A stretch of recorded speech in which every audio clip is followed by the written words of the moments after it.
Baik, Assalamualaikum warahmatullahi wabarakatuh. Perkenalkan, nama saya Teguh Fardita Irawan. Di kesempatan kali ini, saya ingin mereview sebuah buku ya tentang komunikasi sekaligus psikologi gender yang berjudul Akhir Penjantanan Dunia, ya karya Esther Lianawati. Nah, sebelum ke mereview bukunya, saya ingin memperkenalkan kepada kalian sosok penulis buku tersebut. Beliau bernama Esther Lianawati. Beliau juga seorang penulis berasal dari Indonesia yang memiliki latar belakang dalam studi feminis dan psikologi, dengan fokus khusus pada tema patriarki dan peran gender dalam masyarakat.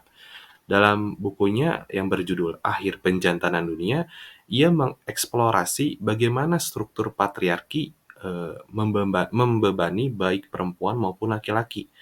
Nah, Esther itu berargumen bahwa konsep kejantanan ideal dalam budaya patriarki tidak hanya menindas perempuan melalui pengobjektifikasian pengobjektifikasian saja, tetapi juga menempatkan laki-laki dalam tekanan sosial yang mengharuskan mereka mencapai maskulinitas tertentu yang sulit atau bahkan mustahil terpenuhi.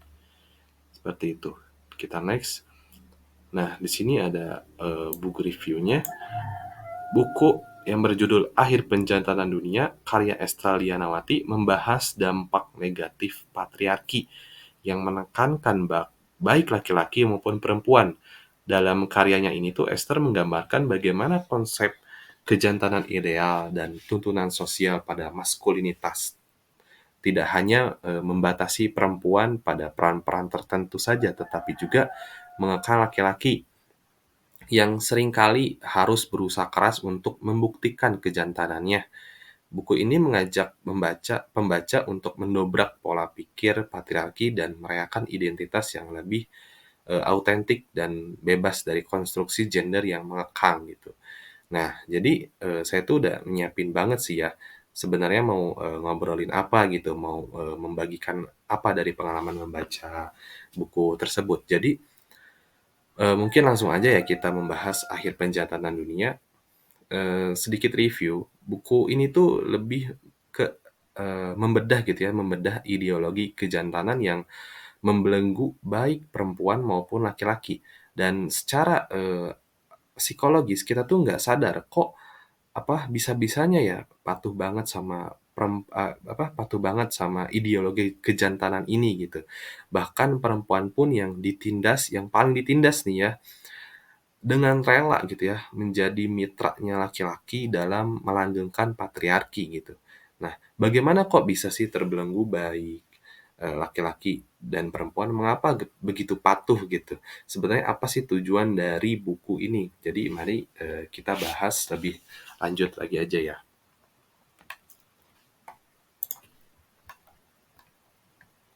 Nah, oke, kita masuk ke bab-bab yang ada di buku ini ya. Buku ini tuh sebenarnya ada 4 bab. Namun, saya hanya akan membahas di bab satunya saja.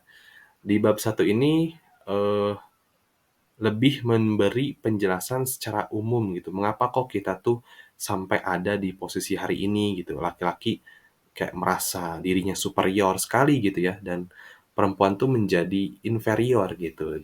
Ada apa dan bagaimana ceritanya gitu. Seperti itulah kira-kira ya, dan ternyata tuh kalau coba saya simpulkan secara singkat, ternyata tuh di awal tuh laki-laki tuh sangat sangat iri gitu dan sangat kagum sama tubuh perempuan yang bisa dibilang begitu ajaib ya. Kayak dia tuh bisa melahirkan, bisa menstruasi, dan lain-lain. Nah, dari kebingungan laki-laki pada tubuh perempuan itu akhirnya membuat laki-laki itu menjadi iri gitu. Kayak, kok bisa sih tubuh perempuan seajaib itu, sampai akhirnya nanti laki-laki itu sadar gitu. Oh, ternyata perempuan itu nggak akan hamil kok kalau tidak ada benih dari laki-laki. Nah, di sini pada akhirnya laki-laki tuh ngerasa dirinya tuh paling kuat gitu ya, gitu loh. Jadi akhirnya terciptalah pemahaman bahwa laki-laki tuh lebih kuat daripada perempuan. Dari sejarah singkat itu tadi, akhirnya terciptalah 6 poros kejantanan yang akhirnya membuat perempuan itu semakin inferior gitu. Jadi dia tuh kehilangan dirinya karena dirinya tuh cuman ada sebagai objek yang akan dimiliki laki-laki saja gitu. Bahkan dimiliki pun sebagai pelengkap saja gitu, sebagai untuk memberi keturunan saja. Bahkan di dalam buku ini tuh ada bagian-bagian yang menjelaskan, meskipun perempuan itu melahirkan anaknya, saking kuatnya ideologi kejantanan ini, ada masa di mana perempuan itu merasa tidak memiliki anaknya. Jadi dia tuh cuma berpikir bahwa anaknya itu kayak anak ayahnya gitu, hanya sekedar titipan ayahnya saja gitu atau suaminya gitu. Nah, kita lanjut aja ya ke pembahasan di bab 1, ada apa saja sih poin-poinnya. Nah, di sini ada poin pertama, itu pada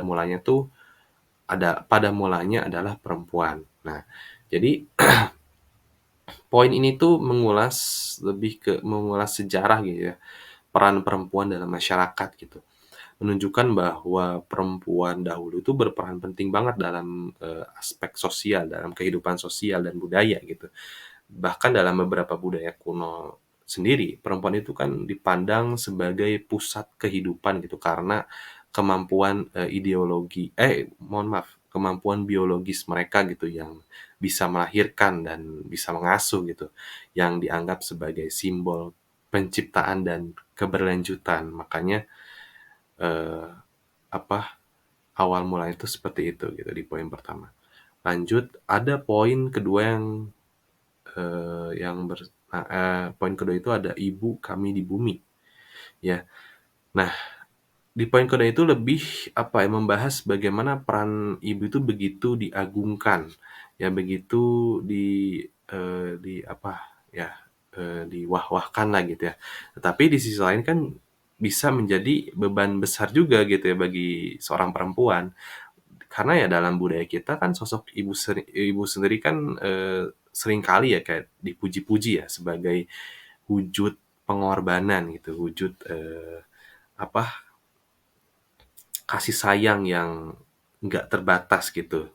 Bahkan sejak kecil sendiri ya, di dalam masyarakat itu kan sudah menanamkan pandangan bahwa seorang perempuan yang sempurna itu ialah yang bisa memenuhi peran dirinya sebagai ibu yang baik ya, ibu yang penuh kasih sayang, ibu yang rela berkorban gitu ya. Jadi menjadi seorang ibu itu bukan hanya soal peran pribadi saja, tetapi juga menjadi standar sosial yang ideal gitu eee,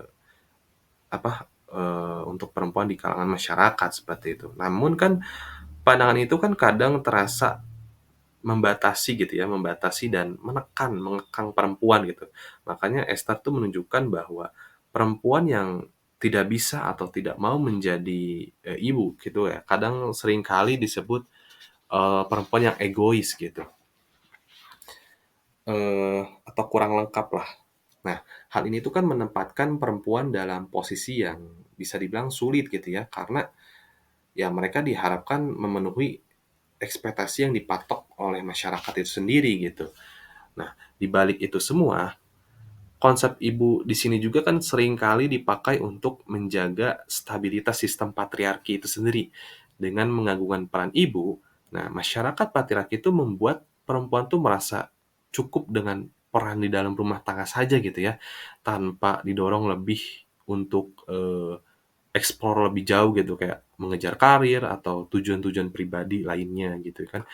Bahkan, di pedesaan bahkan sekarang masih banyak ya daerah pedesaan yang ketika seorang ibu memiliki anak perempuan yang umurnya 20 tahun ke atas, terkadang ibunya sendiri tuh berpikir, "Udahlah, nikah aja," gitu ya, "nggak usah kejar pendidikan, nggak usah karir-kariran, nggak ujung-ujungnya, eee, perempuan mah di dapur juga gitu, ujung-ujungnya masak juga, beberes juga gitu kan, ngasuh gitu kan dan lain-lain."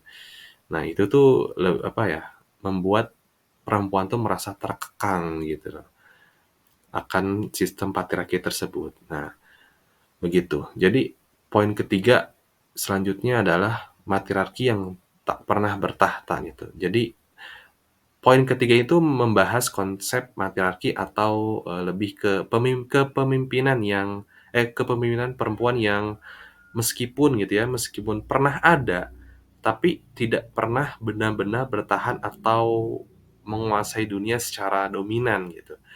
Dalam beberapa masyarakat kuno sendiri ada tuh jejak-jejak budaya di mana perempuan itu sangat dihormati dan punya peran penting juga ya dalam mengambil keputusan gitu.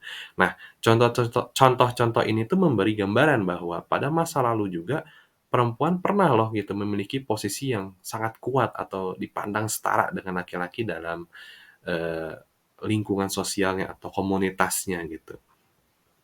Namun, menurut Esther sendiri, sistem patriarki ini tuh tidak pernah berkembang menjadi tatanan sosial yang benar-benar mapan gitu. Berbeda dengan, patriarki yang berkembang pesat, dan lebih mendominasi gitu ya, dari berbagai aspek kehidupan gitu. Nah, makanya matriarki matriarki itu biasanya hanya bertahan dalam lingkup komunitas kecil atau dalam jangka waktu tertentu saja gitu waktu itu. Meskipun, perempuan tuh memiliki kekuatan, sosial bahkan politik gitu ya di beberapa kebudayaan. Namun, pengaruh patriarki yang kuat akhirnya tuh menggantikan atau melemahkan peran-peran perempuan tersebut gitu. Jadi Esther itu menunjukkan bahwa walaupun konsep matriarki mengangkat, peran perempuan, sistem ini tuh tidak pernah menjadi tahta yang benar-benar eksis dalam sejarah, peradaban besar seperti patriarki. Jadi, ide perempuan sebagai pemimpin utama yang mengatur dan mengendalikan tatanan sosial secara luas itu jarang ditemukan dalam, sejarah dunia gitu. Nah, lanjut di poin keempat ada sebab ukuran tubuh atau, sistem kejantanan. Nah, poin keempat itu lebih membahas bagaimana ukuran, tubuh dan, standar fisik tertentu seringkali ya dikaitkan dengan konsep yang namanya kejantanan gitu. Nah, dalam masyarakat patriarki, laki-laki itu kan selalu diharapkan memiliki, tubuh yang kekar, yang kuat, yang berotot ya, yang berukuran besar agar dianggap sebagai laki-laki jantan atau maskulin gitu. Nah, standar ini tuh kan, menekan laki-laki, diharapkan selalu memiliki tubuh yang kuat, yang berotot gitu ya, agar dianggap sebagai jantan gitu. Karena ya sebagai simbol kekuatan dan, keberanian itu kan biasanya yang pertama dilihat itu dari segi fisiknya ya. Nah, selain, memengaruhi laki-laki, pandangan ini juga kan berdampak gitu ya pada perempuan itu sendiri gitu, karena maskulinitas itu kan dilambangkan dengan tubuh yang besar atau kuat. Nah, sama halnya seperti perempuan yang selalu diharapkan mempunyai tubuh yang kecil, yang ramping gitu ya, yang ideal gitu ya. Eee, nah, standar-standar ini tuh membatasi kebebasan sebenarnya, kebebasan perempuan dan laki-laki dalam mengekspresikan diri mereka gitu. Misalnya kayak perempuan tuh yang bertubuh lebih besar tuh mungkin merasa tidak memenuhi, standar, feminim gitu ya, dicap sebagai apa, ya kurang feminim lah ya. Nah, sementara sebaliknya gitu ya, laki-laki yang tidak punya, tubuh yang berotot atau kekar gitu, biasanya bisa dicap sebagai orang yang lemah atau mungkin kurang jantan gitu ya. Nah, makanya Esther itu mengkritik cara berpikir itu, hanya sekedar fokus pada penampilan fisik saja dan tidak memperhatikan kepribadian atau kualitas lain yang lebih mendalam gitu. Jadi standar kejantanan itu menjadi beban karena menekan laki-laki untuk selalu tampil kuat gitu, selalu tampil kekar, di luar gitu, meskipun tidak mencerminkan diri mereka yang sebenarnya gitu ya. Eee, Terlihatnya kekar, kuat, dan sebagainya padahal enggak gitu ya, hanya sekedar memenuhi standar feminim saja gitu, terkadang seperti itu.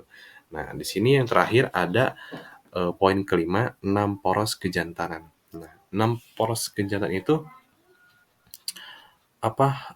terbagi lagi menjadi 6 ya, 6 poros gitu. Ya, poros pertama itu ada kekuatan fisik.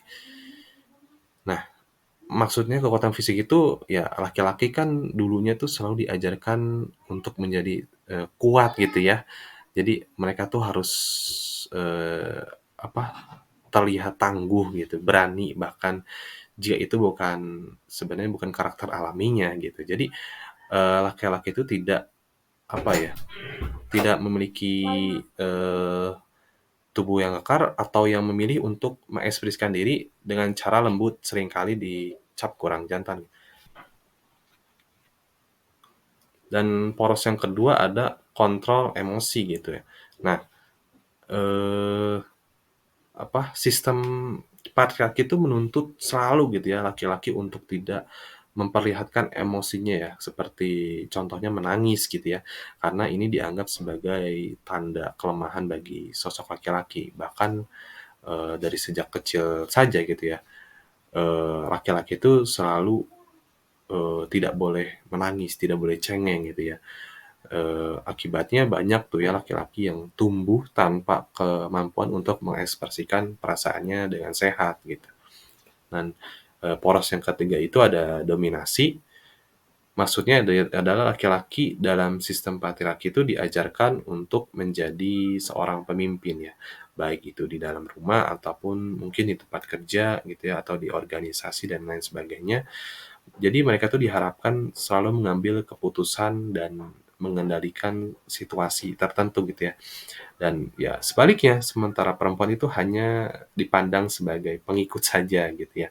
Nah, pandangan itu ya menciptakan ketidakseimbangan gitu ya dalam hubungan dan, selalu menempatkan perempuan dalam posisi yang bisa dibilang lebih rendah gitu.